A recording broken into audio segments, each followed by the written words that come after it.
Siaosi Ofakivahafolau Sovaleni is a Tongan politician, cabinet minister, and member of the Legislative Assembly of Tonga who is the Prime Minister-designate of Tonga. From 2014 to 2017 he was Deputy Prime Minister of Tonga. Sovaleni is from Jalea on Tonga Tapu. He attended Meru Boys High School and graduated in 1988.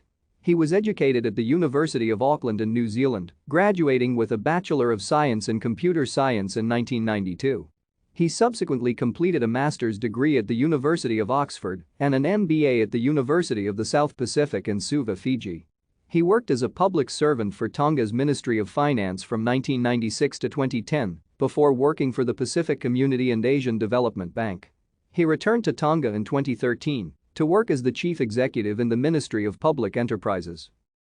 Sovaleni was first elected to parliament at the 2014 Tongan general election and appointed Deputy Prime Minister and Minister of Environment and Communications in the cabinet of Akalisi Pmiva.